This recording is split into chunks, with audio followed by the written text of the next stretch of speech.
I'm Ande Kindryd. I am thrilled to be guesting with the Sci-Fi Sisters, all the way from Australia. Guys, I'm so glad to be with you.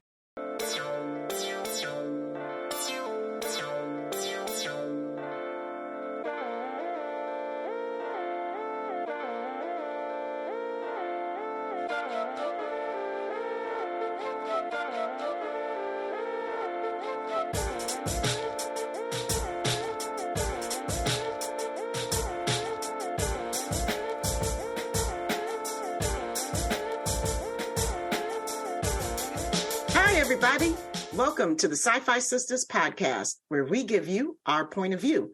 I'm your host, Tamia Harper, and I'm joined by my sisters, Yvette Blackman-Tom. Hello. Fran T. What's happening? And Sabrina Wood. Whoop, whoop. And yeah, you know, we got a guest for you today. We have a truly special guest, a truly special spirit, who I feel like I've known just from the first couple of minutes talking to her. I feel like this woman has been in my life my whole life. And if she hasn't, I feel like she needs to be in my life forever. I'm adopting you. She is the author of From Slavery to Star Trek. I can say that. Memoir excerpts from Code Switching, A Family's Voyage from Slavery to the Stars. She is the one and only Ande Kindryd, and we are so excited to have you with us. Thank you so much for being here today. Yay. Thanks for the invite. Yay. We say we're excited because y'all, first of all, y'all need to go pick up this book, okay? Because Ms. Kindryd tells it all, y'all. This woman was the executive assistant for Gene Kuntz of the original series of Star Trek for how many years? I don't know, 2 or 3. It seemed like, well, she got all the dirt in here, y'all. She got, cut. No, that's not the one. That's not the one. The one now is called, the name keeps changing, right? And people were saying code switching. Oh, what is code? Is that something to do with computers? And I went, okay, never mind. I won't. So this one is just simply from slavery to the stars. Okay. Past Star Trek to the Southern Cross. The first time I'd ever seen the Milky Way at night. It was just the most magnificent, magical place. So, yeah, and it tells even more stuff because there were a few things I didn't mention in Slavery to Star Trek because I didn't know how delicate some of the Star Trek fans might be. Well, I want to back up a little bit, Ande, and just explain to everybody the book that we all have, and we got it at the Las Vegas convention, where you came with your excerpts from the book. And in the excerpt book is called From Slavery to Star Trek, which I think sold out in a matter of minutes in Las Vegas. So if you weren't there, you can't get this book. But the Sci-Fi Sisters all got a copy because Ande was nice enough to autograph one for each of us. Yay! Yes, thank you. My pleasure. I only made 250 copies of that. And they were gone. And there are not going to be any more of that one. There might be something like it. But Slavery to the Stars starts off with a love story between my dear grandmother's grandmother and her husband, and how he swam across the Mississippi River and did all kinds of things to get to that woman. And then when he got there, instead of keeping going to where it was free territory, he said, I'd rather be a slave if I could be with you. Now that's a long story. I have to honor them. I have to honor their story. So and that was your grandmother's grandmother you're talking about, right? Yeah. You're going back. Okay. And so Jim and Winnie. I love that. No, we read this book. I'm telling you. I love that part. I hope you like what's now Some Slavery to the Stars, because it's 107,000 words. So what you got came out of that book. And I'll make sure you guys get this one, because it's more about what it was like being a woman on Star Trek and the things that happened. You got all that Star Trek stuff there, but this then takes you out of Star Trek to Universal Studios, where there's me walking around the lot. And I think there were 2 more. somewhere, but I didn't know. And then it takes you to the BBS, which was the Easy Rider film company, and there's these very hip, cool people that I met with, with Jane Fonda and the peace movement there, and how what was like working with them, and what went on there. And then it was the first time with my first women in film meeting, and I was so excited to be with all these women. And they were doing stuff in film, and I said to my, oh, this is so great, and we were, yeah. And I said, and being Black, man, makes it even harder. And she said to me, no, it doesn't. Who? Black doesn't mean anything. It's just that you're a woman. And we got to the point where I felt my fist, and I knew that I had to get out of there before I smacked her. Yeah. So all of that, and I just ended up saying, oh well, screw it. And I got out of the. Gene Kuhn died. He was my rabbi, my mentor, sort of was gonna be, and then he died. So I got a chance to leave the country just for a few weeks, and it took me about 6 years to get back. Because I got to Australia, I found the people here were fighting their battles for civil rights, and I'd worked with Martin and Malcolm and Maulana, and so I just fell into it. And so I stayed there with them, and then I ended up making a life here. So I've now lived in Australia as long as I lived in America. Wow. Well, that's one of the things that I think was so amazing about reading this book is your life. I mean, man, talk about the history, the people that you have known and have associated with and worked with. I mean, it's not like you were just a groupie. Like you're boots on the ground, working civil rights worker with Martin, with Malcolm, with Maulana. You have this incredible story. And I love the way that From Slavery to Star Trek is formulated. It's like a patchwork quilt, like it is these excerpts from, from your life. Moments. Yeah. A lifetime is just a whole bunch of moments. And I gathered some of the moments. And some of my favorite moments were with Melvin Van Peebles. Oh my God. I adored Melvin. And Bill Russell. Bill let me drive his Lamborghini. The first time I met him, I said, can I drive your car? And he said, sure. He tossed me the keys. And I went out there and jumped in the car, and my feet were that far from the pedals. I thought, oh, damn. Let me drive his car. But he didn't. He just gave me the key. He just wanted to frustrate me. This is a custom car. And I see, probably don't move. And I walk back and see, I can't help it because in my family, you get a bit angry. We do get pissed off. I said, you didn't have to do that. He said, what? I said, you didn't have to say I could drive your car. It's custom. I can't even reach the pedals. And he said, oh, come on. And he took me gently out to the car, adjusted the seat so I could drive it, and let me take off. Oh, my wow. And he used to whip my butt at Scrabble every time we played. I mean, I don't know why people, I said to my friend Gwen Green, who's just one of the most wonderful women who ever was, she was the one behind the scenes of March on Washington. The person in the office that was organized and stuff, that was Gwen. Southern voter registration drive, that was Gwen in the office, in the background, always doing it. And so I said, Gwen, why didn't Martin want me around? And said, because I was nobody. And she said, you ask good questions.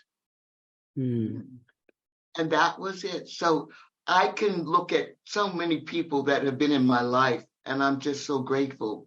Octavia, oh Lord.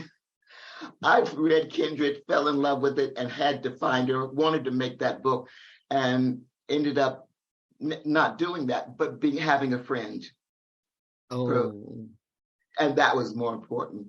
We got to be friends. I saw the picture you have of you and her having dinner, and I think I almost fell down when you showed me that picture. So I don't remember that. Do I have a picture? Yeah, it's in the book, I think. You showed it to me. That's probably Martin at dinner. I said yes.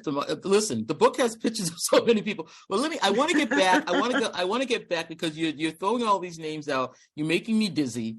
I can't even control myself with all these names that you're giving me, and I'm having a heart attack. but I want people to understand exactly who you're talking about. So first of all, I'm going to take you back to Los Angeles Community College, right? Malana. Ah, right. Yeah. So, like Fran over here is sitting here like, yeah, I know who this is, but a lot of people don't know who we're talking about. And so why don't you just explain who your friend at Los Angeles Community College was and who he became, please. Thank you, ma'am. Yeah. His name was Ron. Well, I met him and we won't saw him anymore. We won't dead name him. Okay, we'll leave that out. Okay. But Malana, I heard him speak and it was like the world opened up, and I learned in the library there was a section that had books about Black people and history. We weren't looking at that. I was running around with my hair blonde and straight. Okay. That was it. My mom was a hairdresser. I'd done the links thing and the cotillion and all that. Oh yeah, I did it all.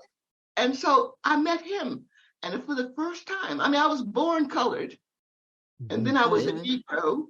And then I got a capital N Negro. And with Maulana, he was talking about beautiful Black sisters. I'm not Black. Why are you calling me Black? Ready to fight. So many of us said Them that. fighting words. Right? Yeah. Yeah. Just now laugh. Butts, lips, and color. And now, folks just keep copying. Anyhow, I've seen them. My father was running for student body president, so I voted for him, and we got closer and closer and very close. Very close. And I've got some books. I think I've got a Souls of Black Folks with a dedication. All right, I'm sorry. First of all, he introduced me to Malcolm. We went. Oh, he introduced you. Okay. Yeah, we went, and science fiction.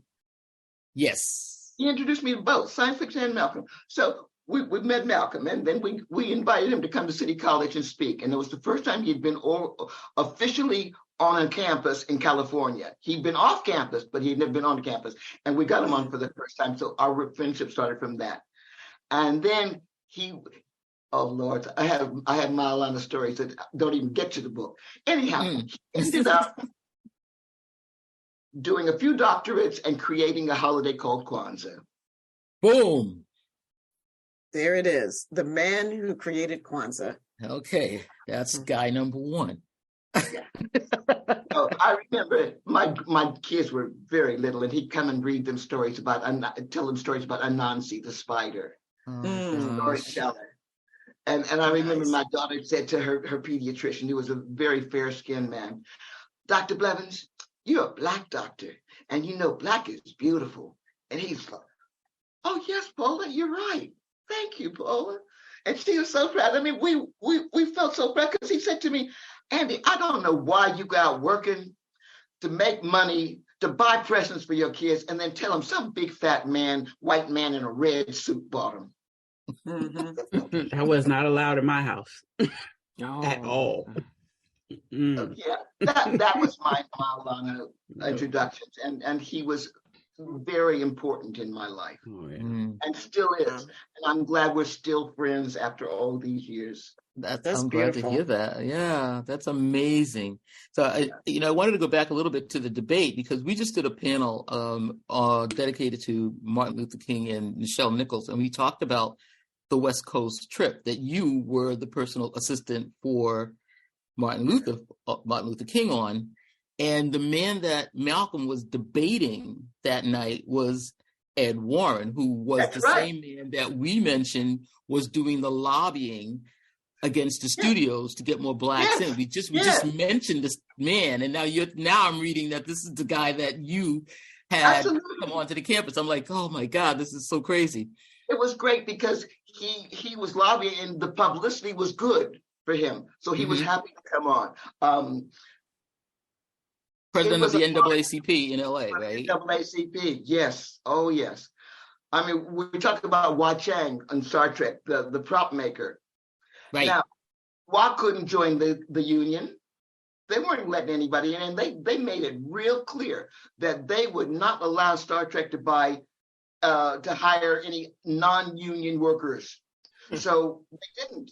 But Wah would drop by and sit down with Bobby Justman, and they'd chat about things that were happening. And then he'd come back sometime later, and he would just happen to have with him a prop or whatever it was needed for that show. But he never was hired by them to make anything. He just sold them things. Right. I mean, Michelle, Charlie Washburn, Stan Roberts, and Stan was, I did love Stan. He was old school, but he pushed it. He did everything he could to make sure he got to where he went. He gave up. He'd already gotten a degree and worked at Johnson Publications, and he went back to USC to study film. Okay. So that he could make that transition. And then he started off as an usher and worked his way up. Yeah, he became one of the first black vice presidents there, right? And he was the first black president at NBC and also Columbia Pictures. Columbia Pictures. Wow. Wow. I think it's tasty, but that's okay. So you're hanging with Malcolm, in LA after you met him, and tell us a little bit more about that, because I was just like the car battery story. Tell me that. Well, I was the last one. We dropped Karinga off because Karinga lived in Lemert Park, which was close to the Shabazz restaurant where we would gather after in the evening. And so we dropped him off, and I don't know if there was anybody else, but then he dropped me off last because I lived further, and we just sit and talk. But our conversations weren't just the same as Karinga, because I was being deferential in those days. You know, our men have suffered so much. It's us to step behind and be behind him, supporting him. We're not supposed to be out in front. Which, what's her name? That was with Martin and Ella Baker. Ella Baker. You don't hear that name, but she was strong, and she was there with them, and she told them, we don't need more leaders. We need people who are empowered. Anyhow, so women, we had that role of looking after and studying. I mean, because how could you have Elridge Cleaver saying announcing he's a rapist and still is deified? You know, anyhow. That was then. This is now. Okay. So those are the people I hung out with. And then when I moved to New York, because I wanted to be close, I started having an affair with Wyatt. And when you have an affair with a married minister, that is not going to work well. It is not going to come out. Nope. See, y'all, this is why I want y'all to pick up this woman's books, because she's got no cut cards. And, you know, it's a very honest telling of her life. And that's what I admire so much about you. It takes guts to be honest, you know, and you were very honest. You were very honest about your vulnerabilities. You're very honest about, you know, the times when the moments of ignorance. You're very honest about what it took for you to grow, you know, and I think that's really inspiring. I mean, I've taken that away from your books. It's like, because my past is how I got to where I am here. I shouldn't have any shame about it, but you know, we're human beings and we make honest mistakes, but we also learn and we adapt and we grow. And that's what's so beautiful about reading your book. It's like you see the unfolding of you, of this, you know, really beautiful woman. It's incredible. My requirement for that book was that I tell my truth, that I tell it as honestly and as best as I could. And I still have the bipolar, and I still go into tears really easy because my prescription hasn't been filled yet lately. Anyhow, but I wanted to tell the truth, and I wanted to say, this is me, and I've been hiding and shamed about this stuff for so long. And why is that? Why can't we express our sexuality honestly, openly, and without fear? What? Anyhow, without shame. Okay, that was one of my without shame.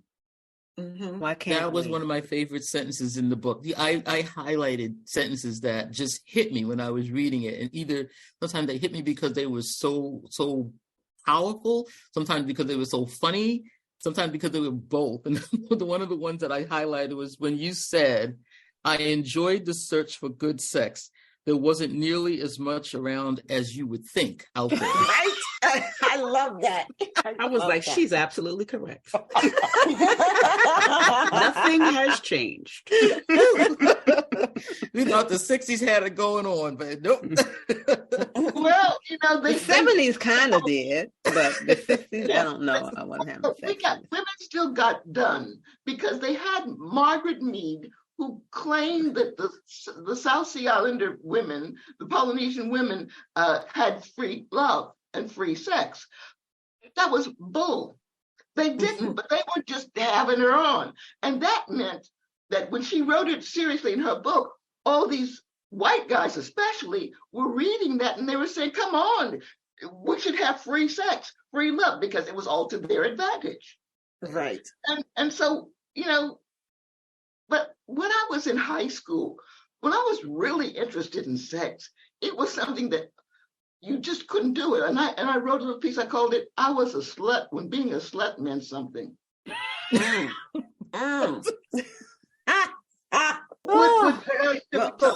Okay. So tell us how you got to Dusty Lou. I love that story too. I'm going to keep us on track here. The slut talk myself. I'm digging the slut talk myself. I like it. One time, Melvin, after we got out of bed, put me in front of the mirror and he said, look at yourself. Do you see how beautiful you are? And I was like, I still wasn't caring about myself, loving myself. It took a lot of years for me to get there. It took a lot of years. But one of the things that I remember him trying to tell me, you are wonderful and beautiful as you are. Understand that. But I was also dating Max Julian, the Mac. Yes. That was it. And Max was a dog. And he was dogging me, and Melvin was trying to lift me up. Mm-hmm. It was. I love how you were constantly asking in the book, like, and who taught me that? Right.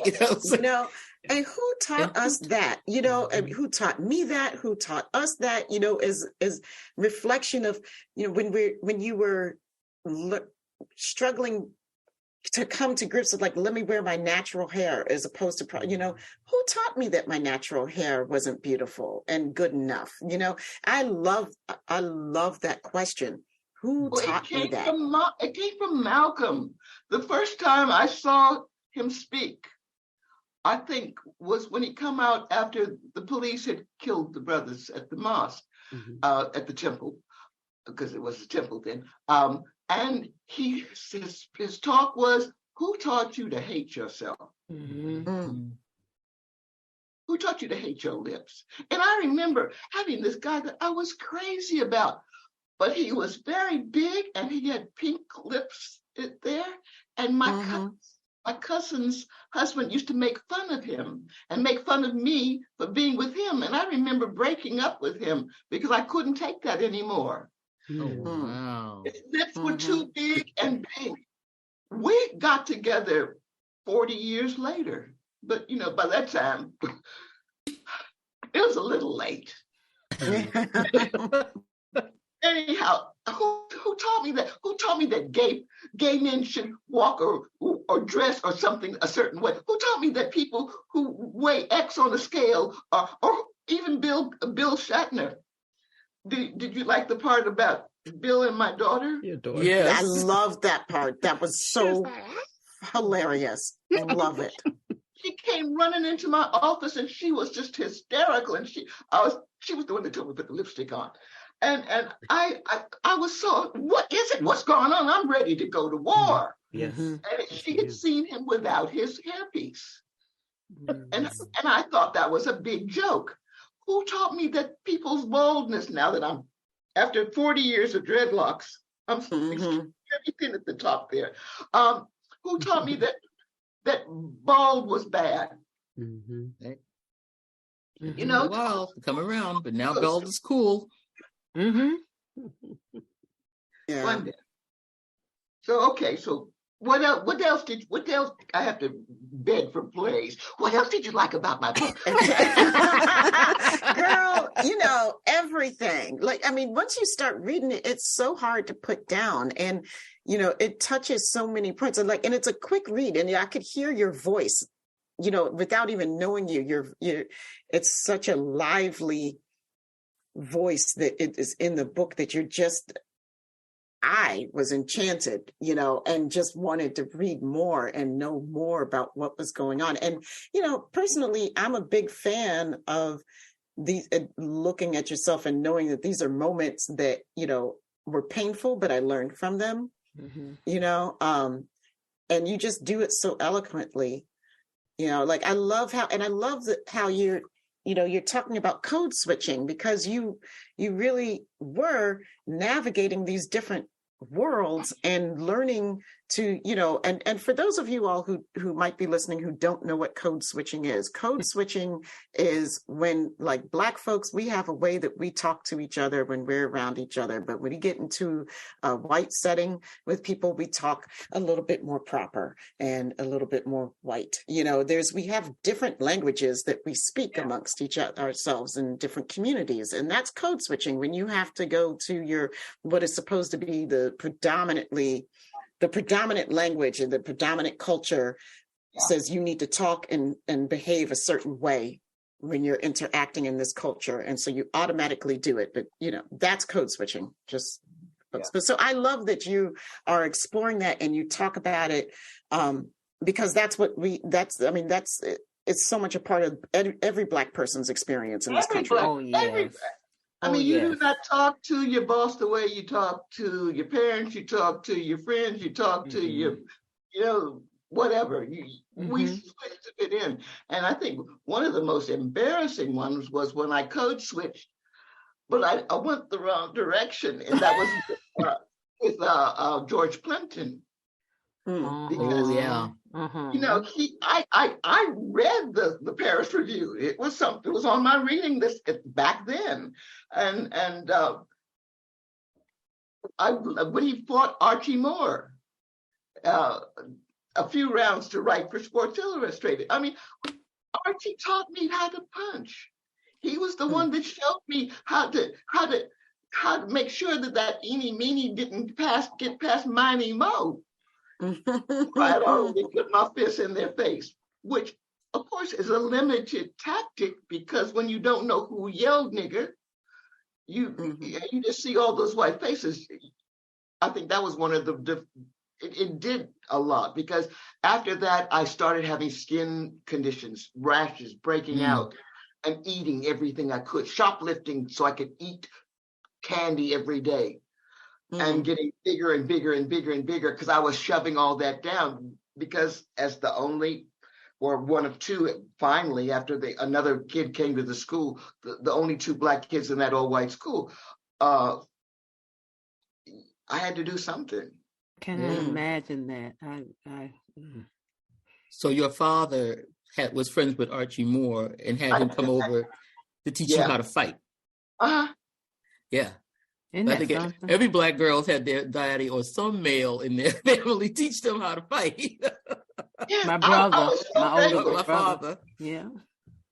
Because they knew you were going to go up against it. Yeah, they couldn't protect you. They had to send you to school, and they could not be there. So you had to fight, and they wanted to make sure you were going to get your butt kicked.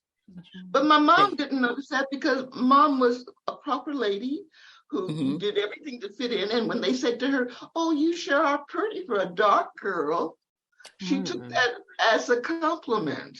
Well, that's the time. Yeah, those were the times.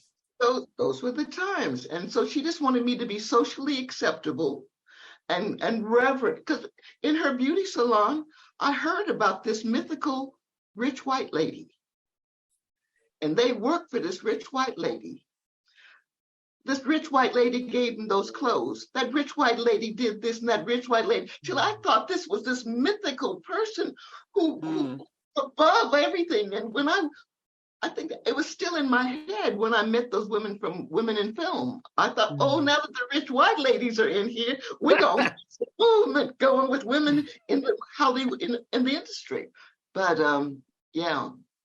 I like my grandmama, and the rich flight lady. Yeah. Oh God. You heard that one too, huh? Oh, my grandmother. Yes, my grandmother, her friends. Yes, I heard it, and I too thought it was somebody that was like unreachable and just bestowed everything. Oh, and you get a, like Oprah does, okay, you get a dress, you get a girdle, you get this and you get that, and so yeah, I remember those days. I was a little girl, but I remember. Yep. I remember when I was little, my father's family used to work for the Crane Estate in Massachusetts. So that they were a big white family, rich white lady. And when my mother had my brother Michael, they gave her a big English pram, so she had this big carriage. It's like, what the hell is she going to do with this out of place British thing?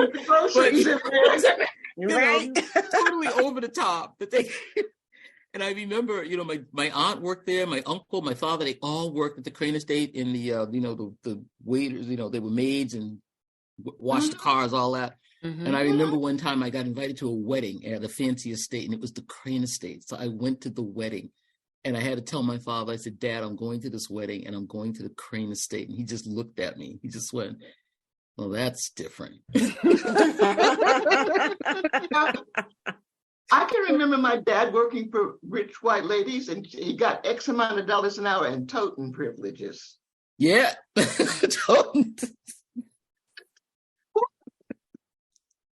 Okay, you're gonna have to explain, that one to the youngins. I don't know that one. I don't know what that is. Carry away the leftovers. You could tote. You can toast the whole. Wow. Tote that stuff on out of here. That was a letdown. Okay, now that I know. That I get. Come on, man. Oh man, I thought it was something else. No. I'm totally let down by that one. Oh yeah, your aunt, somebody cooking for something, you bring home all the stuff. Bring it home, white people food? Never mind, I'm sorry. No, we cooked it though. Oh yeah, okay, that's true. We cooked it. Thank you. That's true. Yeah, that's very true. Cooked it. She saved the best part. But oh my God, that took me back. Oh Jesus.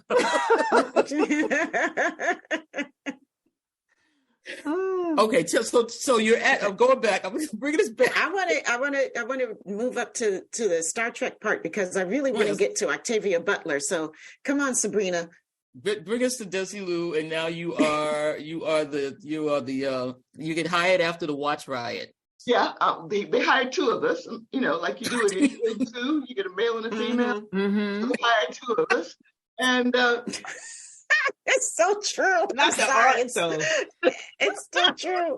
And so I was the floater secretary. So I would work any place on the lot where they needed clerical assistance. So I went to Star Trek a few times. And then when Gene Kuhn came in, more often with Gene. And by then I was wearing my mini skirts. And like Nichelle wrote in her book, I did have legs Tina Turner would envy. All right. Go ahead. All right go now. ahead. That's right. I love when Nichelle wrote that. Thank you, Nichelle. Because she that's for true. Yeah. It's so for true. Gene liked my legs, so he hired me. And I thought about, okay, do I really want to work for this guy called Kuhn? Right. Somebody's going to call me Kuhn's Kuhn. I know it's going to happen. And it did, and it was Ivan Dixon. He broke my heart. Out loud. Out loud. He said, you ain't nothing but Kuhn's Kuhn. And he said it, and it was almost as though venom was coming out, covering each of the words as he spoke. To a lot of people listening. Yeah. I keep damn, brother. This is, I don't know. I keep forgetting that this is going out to other people. It's not just us sitting in a room.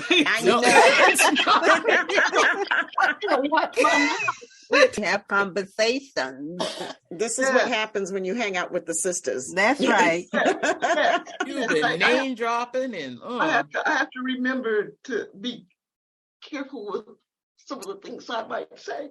Well, I like your candidness. Thing is, not lying on nobody, so fuck it. That's right. Exactly. That's Thank right. you. And it's your truth. I like to read autobiographies, and I read this book, Who by this singer who shall remain nameless. This person dropped names except when it mattered, when you really wanted to know who this person was talking about. And I'm like, this is crap here. This is why did I read this book? And because it didn't tell me nothing that I didn't already know. Mm-hmm. So thank you for being candid about your life and saying and calling out and just being honest and upfront about it. It's refreshing. It is. And especially when it comes to those of us who are Star Trek fans and have been Trek fans for so long, there's a mythology around the creators of this show, regardless of we know the times in which, especially the original series was created. We know that what we got was really good for that time. It was some good stuff in there, as well as the faults. But I don't. It's nothing that we can sweep under the rug either. It's not. I don't excuse people's actions. They just. But I don't look upon people with the same level of awe, and reverence and adulation sometimes as some other people do. I think it's really easy to put people on pedestals, and I don't think it serves any purpose, because when they hear the truth and that people are just people and they shit just like you, it can be heartbreaking for people, and you have to remember, we all have to remember that, all these people, Sci-Fi Sistas, we've been really fortunate lately. And, we just wanted to start talking about Star Trek and other science fiction and fantasy from a Black woman's perspective, because we all love it. And what it's led to is some really great opportunities for us to meet people and start exploring on a different level. And, we meet these creators and people like, oh my gosh, did you do it? I'm like, no, we talk to these people as human beings because that's all they are. They just happen to have a different job. Yeah. Yeah. I mean, I called Martin because Gwen called him Martin. And I know if I wanted to be formal, I'd say Dr. King, but mostly it was Martin. And he could tell stories that make you laugh and blush. Uh-oh. It's another book. That story. That's another book. That's the one that's coming out. You need to get him in that that's book. the one that's coming out. We got the cover back the other day, and it's gonna. Okay, there's my camera. Let's see if you can see it. Oh, that's a great picture. Oh, that's beautiful. That's a beautiful picture. Oh, I love that. She's showing us this gorgeous picture. It's black and white. I wish you could see it. That's going to be the cover, and then on the back, I have to. Where is it? Oh, I know where it is. It's up there on the. It's up there on the top of my screen. If I can pull that down a little bit. Oh well. I'll find it while I'm doing it, because I want to see the back page is fun. I really enjoyed writing the stuff on that one, and it's right here. No, that's the picture. Okay, keep talking, guys. I really want to ask, because I know that our time is going to be running short. And are you in tomorrow already? In Australia, is tomorrow for us? It's like it's 10 something at night, but it's tomorrow morning there, isn't it? Afternoon. Afternoon. Yeah, we started at 1:30, and it's after 2 now. Okay. Yeah. So I really would like to ask you about your friendship with Octavia Butler, because I think for a lot of us who are such big fans of her work and what she meant to us, I mean, she meant the world to me. And when you talk about personal heroes or personal goddesses, she's very much one for me, because I admit, when I'd been reading science fiction and fantasy my whole life and had never, until I was 19 years old or 20 years old, and I first saw one of her book covers, I'd never seen anybody on the cover that looked like me, never. And and when I remember the day that I first found, I think it was Imago that I first read. I remember, or Wild Seed, it might have been Wild Seed, but I remember the book cover was a young brown woman who literally looked so much like me. Like they took a picture of me and I almost fainted in that bookstore. And I just looked, I brought home as much of her books as was on the shelf. I brought them all home. I didn't even read them in order. I just devoured them. I just devoured her words. It just had the biggest impact. So, but she's somebody that we don't get to know a lot about. We know her words, but a lot of people, she had a tight inner circle and she wasn't a super public person. And when she was alive, she wasn't getting right. She wasn't getting the level of press and stuff that she does now. So it's really valuable and wonderful and a gift to me to talk to somebody who actually knew her. Well, that's why I pulled this out. Okay, this January 9th, 1992.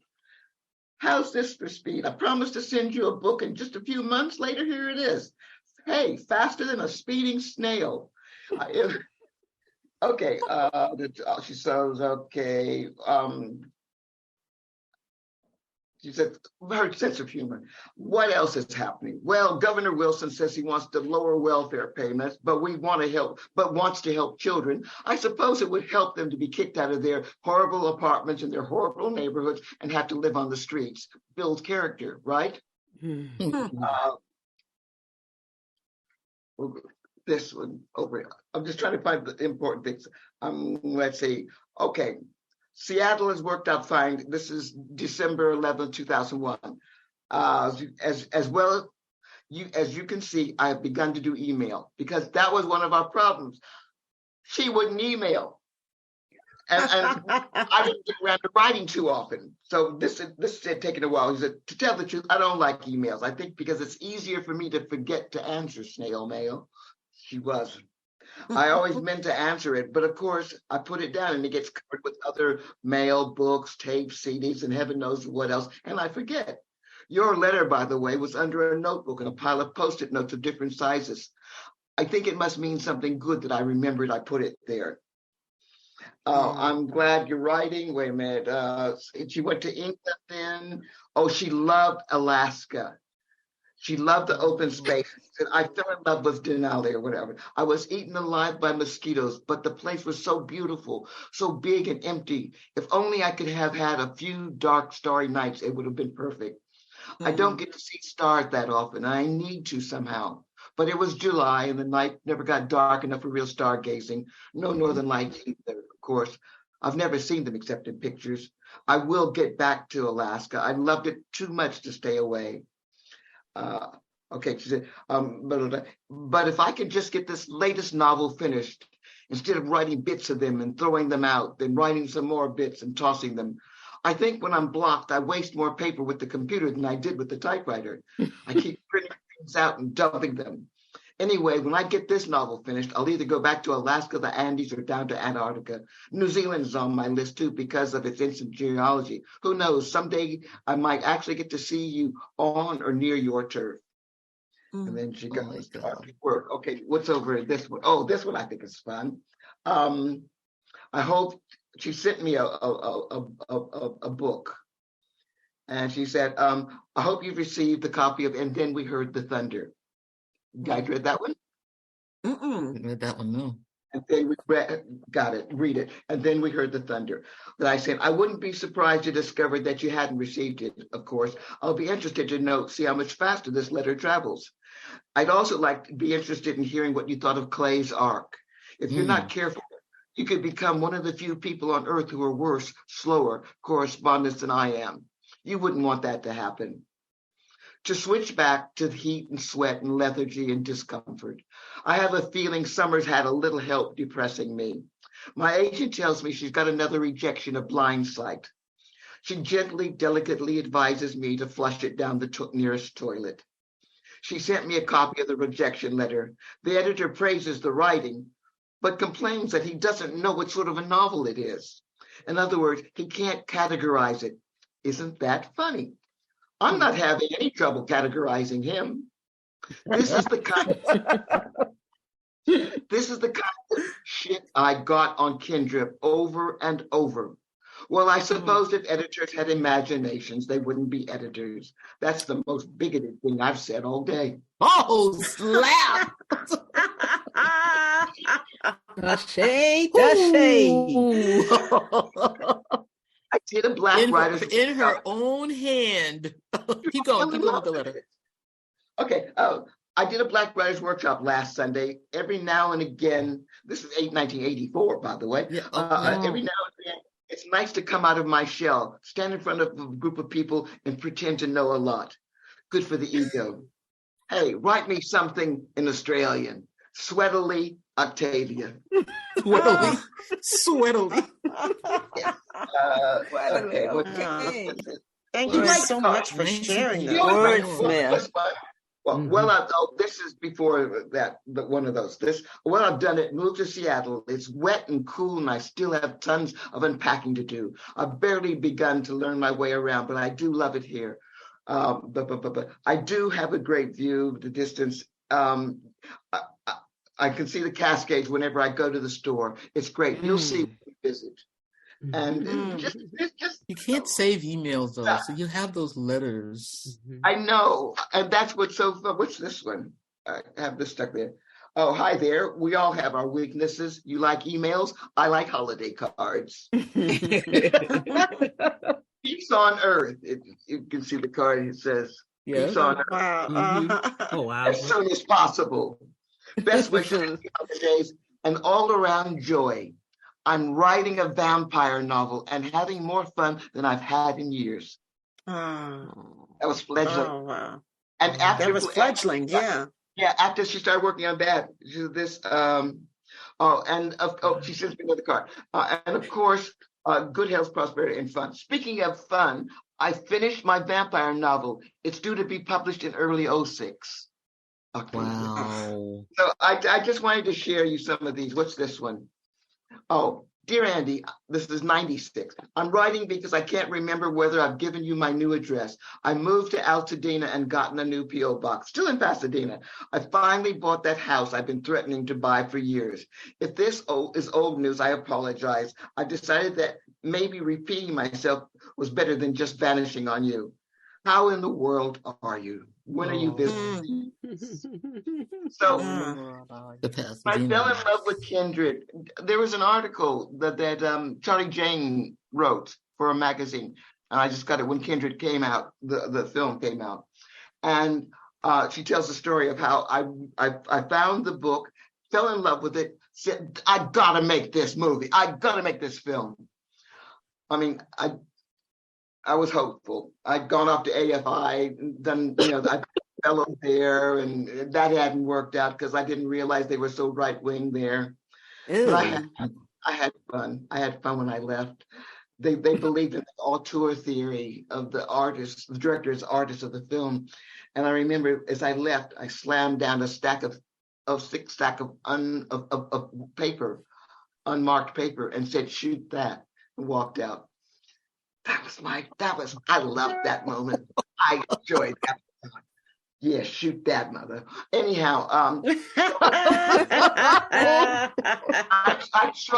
tried to reach her through her agent. I wanted to meet this woman and find out if somebody had was going to make it into a film, if anybody had optioned it. Because I wanted to put an option on the book to make it into a film. So I wanted to. But the publishers wouldn't give me any information, and so I was with Reese and Doris Halsey. Doris Halsey was an agent. She was agent for some of the biggest literary figures in America. Anyhow, but she'd been in World War II and a spy and all. She was a wonderful, wild woman, and she said to me, "Well, Andy, if you can't find her, she lives in L.A. Why don't you look in the yellow in the phone book?" And I went. Okay. So I opened the phone book, Octavia E. Butler, 3 blocks from me. Oh my God. Wow. So I called her and invited her to lunch, and she came. She thought I was hitting on her. We sorted that out soon. But I was trying to impress her. My friend Rosalind Heller was one of the heads of Columbia Pictures at that time, and she had this great house, and I was house sitting for her. So I took Octavia up to the house, hoping to impress her that I knew people of a stature in Hollywood, and it was optioned already. But we got to. But you got to be friends. And for those of you who don't know, there used to be these real big, thick books that had your name and your phone number and your address in them. And your address. And your address in alphabetical order. And they would give it out for free. For free. You and could get everybody could look at it and find out wherever you wanted to know who lived where. Well, one day I hope to get together and just talk when it's not recorded. Yes, ma'am. Version of the show. We could talk to you ad nauseum. Your stories are so wonderful. Your perspective on your experiences is beautiful, and I love it. It's not just the fact that like there's a name here and a name there. It's how you experience these moments with these people, and and I think that the richness of your life is just so inspiring, and I think that you are a perfect example of what it means to be really free. And if we could have more Black folks like you in our lives, I say bring it on. Thank you so much. My pleasure. Andy, when is your I'm sorry to cut you off. When is your book, the new book, coming out, and what is the name of it? The name of is From Slavery to the Stars. Okay. And it's the whole thing, because I think Slavery to Star Trek was about 50,000 words probably or so. And this is 107,000. So I go into things more, not only do I, do my great-great-grands in Shankleville, Texas, but then I go with the move to Watts after Aunt Regina had to get the shotgun out when the Klan came calling. We all moved to they moved to California. And so it's the early days in California, my grandfather helping to establish the first Democratic Party office in there. And I do add more facts and figures, because my feeling is I want people to enjoy the book. I want them to have a laugh now and again. And I also want them to learn something. Right. And like Octavia used to get so pissed off because what she had in the future kept happening. And she said, "Oh my God." Yeah. And I started to feel a little bit that way with the Gavin Newsom in California giving the land back to the beachfront land beach back. People, yeah. Mm-hmm. Yeah. Well, but they're in the book, and I thought, oh shit, now he's telling everybody. I was going to tell him. Now he's talking. You didn't hear all the story there, and I talk about the inkwell. That's what they called it, because too many Black people were living there, so they started calling it the inkwell. And Black people, they had a resort there for Black people. You mean at Martha's Vineyard? You talking about Martha's Vineyard now, or is there one on the West Coast too? This is West Coast. West Coast. Mm-hmm. Okay. Yeah, because we've got one in Martha's Vineyard over here too, right? Mm-hmm. Yeah, the inkwell. Yeah. Yeah. Well, Jill Nelson's family used to vacation there.